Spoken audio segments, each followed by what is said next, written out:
Muy buenos días, tardes, noches, arquitecto. Somos el grupo número 4 del Laboratorio de Física y en esta ocasión le presentaremos acerca de lo que es la dinámica. Mi persona le está hablando José Pablo Oliver Guetta. ¿Qué es la dinámica? Esta estudia la relación entre las fuerzas que actúen sobre un cuerpo y los efectos que se producirán sobre el movimiento de los cuerpos. La dinámica en el ámbito de la física está regulada por las leyes de Newton. Estas son tres. Son tres principios que se pueden resumir como la primera ley de Newton, que indica que un cuerpo se mantendrá en reposo o movimiento uniforme, excepto que el cuerpo actúe en fuerza. La segunda ley, que establece que la variación del movimiento del cuerpo es proporcional a la fuerza que se ejerce sobre él. Y la tercera, que expresa que la fuerza que se aplica sobre un cuerpo se le opone una fuerza de la misma intensidad, pero en dirección opuesta.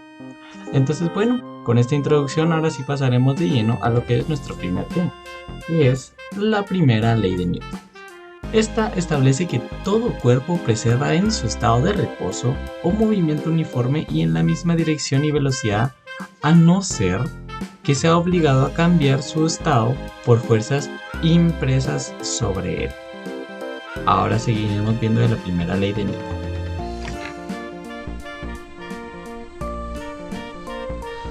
La primera ley de Newton, también llamada ley de la inercia, establece que todo cuerpo permanece en estado de reposo o en movimiento con la misma rapidez y velocidad a menos que una fuerza externa actúe sobre él.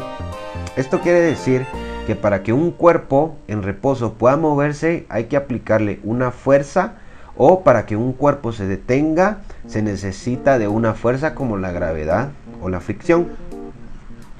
Esta ley explica por qué los objetos en reposo permanecen en la misma posición hasta que le aplicamos una fuerza al levantarlos o empujarlos. Explica también el por qué un conductor al frenar su automóvil de manera brusca sale disparado hacia adelante. El cómo es que los satélites artificiales se mueven alrededor de la Tierra sin necesidad de combustible. Por ejemplo, una persona empujando el carrito del supermercado. El carrito en un principio estaba en un estado de reposo, hasta que recibió una fuerza externa por parte del individuo. Esa fuerza externa provocó que el carrito empiece a moverse. Si la fuerza neta aplicada sobre un cuerpo es igual a cero, la aceleración del cuerpo resultante de la división entre la velocidad y el tiempo también será igual a cero. Segunda ley de Newton. La segunda ley de Newton nos dice que la aceleración de un objeto es directamente proporcional a la fuerza que actúe sobre él e inversamente proporcional a la masa, expresándose por la fórmula de fuerza es igual a la masa por la aceleración. Esto nos explica que todo cambio en la velocidad que un cuerpo experimente deberá ser provocado por una fuerza, fundamentando que la causa del movimiento es la fuerza, la cual puede ser constante o no. Asimismo, indica que esta aceleración será directamente proporcional a la fuerza que se le aplique, de modo que, si sobre un cuerpo se aplica una fuerza de 50 newtons, tendrá más aceleración en comparación a que si se le aplicara una fuerza de 20 newtons, siempre y cuando se tengan las mismas condiciones. Además, el movimiento que el cuerpo experimente se realizará en el mismo sentido en el que la fuerza se esté aplicando. Para comprender mejor la segunda ley de Newton, a continuación se presentarán algunos ejemplos. Cuando un automóvil no funciona, el conductor lo empuja lo más fuerte que pueda para que pueda arrancar. Entre más fuerza usa, el automóvil se mueve más rápido. Pero si el conductor, en vez de empujar el automóvil, impulsa su bicicleta con la misma fuerza, esta andará mucho más rápido porque es más liviana. Esto se debe a que la fórmula de la segunda ley de Newton indica que la fuerza es igual a la masa por la aceleración.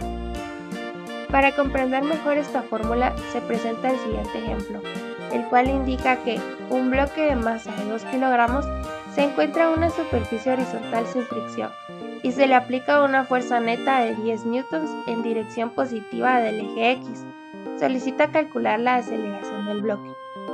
Para la solución del problema, podemos calcular la aceleración del bloque utilizando la segunda ley de Newton y la fórmula fuerza igual a masa por aceleración. Al sustituir los datos como 10 newtons en la fuerza igual a 2 kilogramos como la masa por la aceleración, si despejamos la aceleración conseguimos un resultado de 5 metros por segundo cuadrado. Por lo tanto, la aceleración del bloque es de 5 metros por segundo cuadrado. Esta sería la solución del problema. La tercera ley de Newton, también conocida como la ley de acción y reacción, establece que para cada acción hay una reacción igual y opuesta. En otras palabras, si un objeto A ejerce una fuerza sobre un objeto B, entonces el objeto B ejerce una fuerza igual y opuesta sobre el objeto A. Es importante destacar que esta fuerza de acción y reacción siempre ocurre simultáneamente y tiene la misma magnitud y dirección, pero actúan sobre objetos diferentes. Es decir, la acción y la reacción no se anulan. Esta ley tiene gran importancia en la física ya que nos ayuda a entender cómo se producen las fuerzas en el mundo que nos rodea y cómo interactúan los objetos entre sí. Además también tiene la aplicación práctica en la vida, como en el diseño de cohetes y en la mecánica del movimiento de los aviones. En resumen, la tercera ley establece que para cada acción hay una reacción igual y opuesta, y esta ley es fundamental para comprender cómo las fuerzas interactúan en el mundo que nos rodea. Para seguir comprendiendo un poco más la tercera ley de Newton, podemos añadir el hecho de que esta ley es totalmente original, presentada por Isaac Newton, ya que las primeras dos ya habían sido antes expuestas por Galileo, Hooke y Huygens. Volvemos al mismo concepto. Si ejerces una fuerza sobre un cuerpo, este cuerpo ejerce una fuerza igual en el módulo y dirección, pero en sentido contrario, lo que dicta la tercera ley de Newton. Es simple pero bastante fundamental. Por ejemplo, lo podemos hallar en el retroceso, el momento del impulso. Al levantarnos de una silla, al empezar a correr, una nadadora o alguien martillando, como podemos ver en el ejemplo. Está presente en la vida cotidiana, o de alguna manera podemos llamarlo como karma instantáneo. Siempre se presenta en partes iguales de igual magnitud o dirección, pero en sentido opuesto. La fuerza que ejerce la Tierra sobre la Luna y viceversa, aunque en sentido contrario. Este es un ejemplo de cómo la tercera ley de Newton afecta directamente nuestras vidas. Es algo de lo cual no podemos escapar por manifestarlo de algún modo.